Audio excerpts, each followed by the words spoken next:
हे hi everyone, कैसे हैं आप सब लोग। आई होप सब लोग बहुत अच्छे होंगे और मैं भी बहुत अच्छी हूँ। एंड कैसे चल रही है आप लोगों की पढ़ाई, प्लीज़ कमेंट सेक्शन में इन्फॉर्म करिएगा।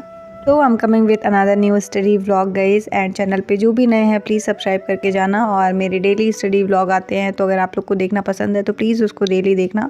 तो guys let's move on into the video. चलो मैं बताती हूँ कि आज मैंने क्या क्या पढ़ा है। तो फर्स्टली आपने मेरी टू डू लिस्ट देख ली होगी। तो सबसे पहले मैं स्टार्ट कर रही हूँ केमिस्ट्री में केमिकल काइनेटिक्स पढ़ना, और ये मैं अपने नोट्स से ही रिवाइज़ कर रही हूँ, जो कि मैंने लास्ट ईयर नोट्स बनाई थी। बस मैं उसी से रिवाइज़ कर रही हूँ। उसके बाद मैंने PYQ सॉल्व किए थे। एंड आप लोग पूछते रहते हो कि दीदी चैप्टर को पढ़ने का और रिवीजन करने का क्या ट्रिक आप फॉलो कर रहे हो।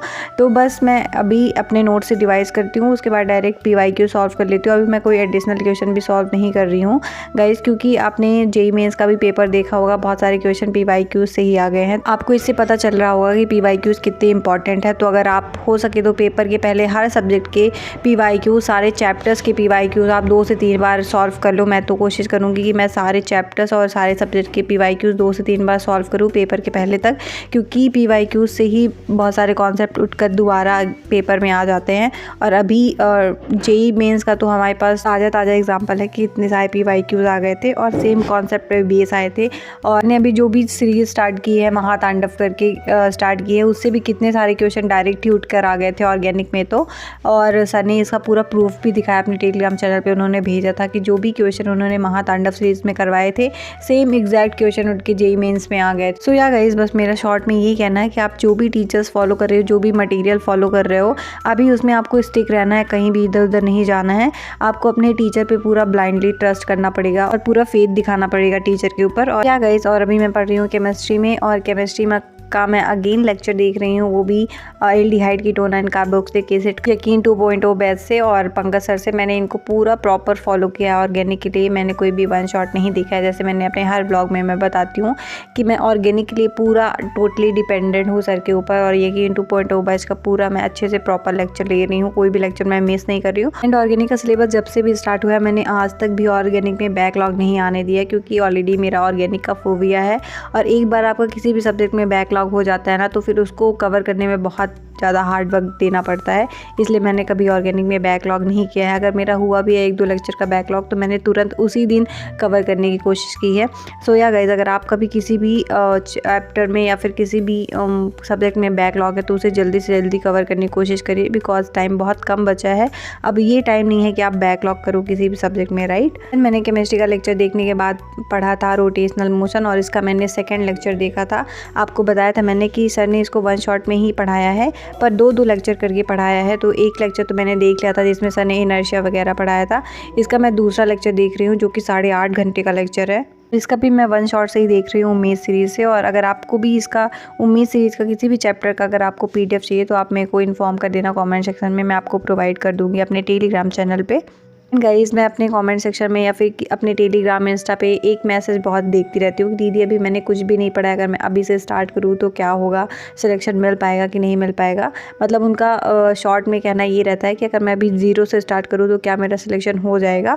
तो गाइज़ देखो, हर जो एग्ज़ाम होता है ना, उसकी एक रिक्वायरमेंट होती है, उसको आपको फुलफ़िल करना ही पड़ता है। और आपको पता है कि अभी कितना ज़्यादा टाइम निकल चुका है, बस 2-3 महीने बचे हैं स्टार्ट करने को। तो आप स्टार्ट कर सकते हो, इसमें कोई बुरी बात नहीं, और नामुमकिन तो कोई भी चीज़ नहीं है। आप सिलेक्शन ले भी सकते हो, क्योंकि मैंने बहुत सारे यूट्यूब पे वीडियो देखे हैं, आपने भी देखे होंगे ऑब्वियसली, कि मैंने 3 महीने में 4 महीने में नीट क्लियर किए हैं। तो फर्स्ट ऑफ ऑल कि वो जो बच्चे होते हैं वो 0 में नहीं रहते हैं, उनका ऑलरेडी 30 to 40-50% सिलेबस कंप्लीट रहता है, तब वो 3-4 महीने में नीट क्रैक कर पाते हैं। जो भी अगर 0 स्टार्ट करेगा तो उसके लिए बहुत हार्ड वर्क लगेगा, बहुत सारी मेहनत आपको पुट करनी पड़ेगी, फिर भी कोई चांसेस नहीं है कि आपके सिलेक्शन हो पाएंगे। बट हार मानने से अच्छा तो यही है कि आप चालू कर दो अपनी प्रिपरेशन, क्योंकि ना कुछ करने से अच्छा तो कुछ तो पढ़ोगे ही आप। और अभी 2-3 महीने अगर आप बहुत ज़्यादा हार्ड वर्क कर ले तो सिलेक्शन भी मिल सकता है, राइट। सो या गाइस, ये रहा मेरा कुछ ओपिनियन जो मेरे को कॉमेंट आते हैं कि मैं अभी 0 से स्टार्ट कर रहा हूँ, तो उसके लिए मेरा ये ओपिनियन है गाइस। आप लोग अपने हिसाब से देख लेना, क्योंकि हर बच्चे की एबिलिटी जो होती है वो अलग अलग होती है। मैं किसी को भी कम नहीं समझ रही हूँ, बट हाँ जो एक पेपर की रिक्वायरमेंट होती है उसको मैं आपको बताने की कोशिश कर रही हूँ।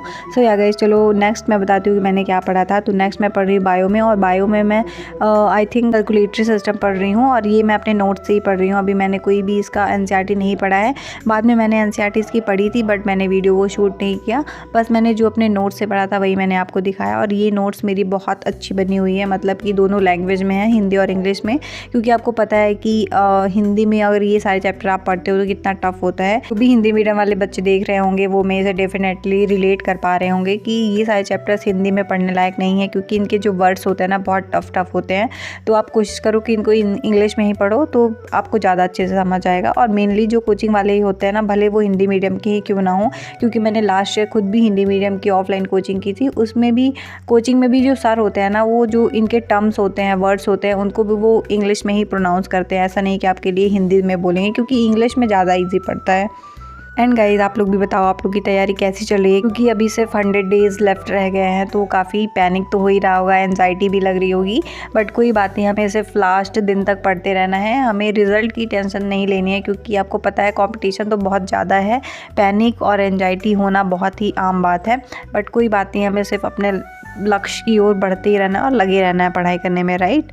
और आपका क्या प्लान है 100 डेज़ का, वो भी मेरे को आप कमेंट सेक्शन में बता सकते हो। कौन सी टेस्ट सीरीज़ आप ज्वाइन कर रहे हो, टेस्ट ऑनलाइन दे रहे हो या फिर ऑफलाइन दे रहे हो, जो भी आप लोग कर रहे हो मेरे को कमेंट सेक्शन में इन्फॉर्म ज़रूर कर देना, क्योंकि आप लोग के कमेंट देख के मेरे को भी आइडिया मिलता है कि मेरे को क्या करना चाहिए, क्योंकि मैं भी आप लोग जैसे ही एस्पायरेंट हूँ, राइट।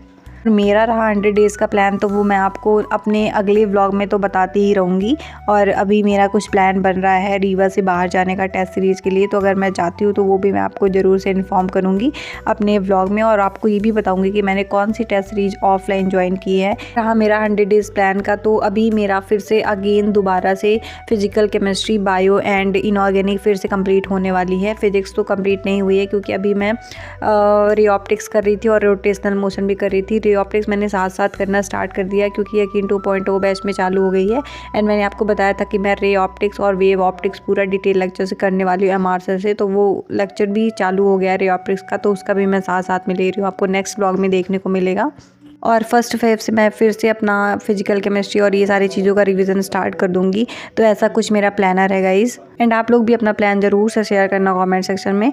सो यार that's it for today guys, यही था आज का व्लॉग। बताइएगा आप लोगों को कैसा लगा। अगर नए हैं चैनल पे तो प्लीज़ सब्सक्राइब करके जाना, एंड प्लीज़ वीडियो को फुल वॉच किया करो। सो यार thank you so much, thanks for watching. मिलेंगे नेक्स्ट व्लॉग के साथ, तब तक के लिए बाय बाय।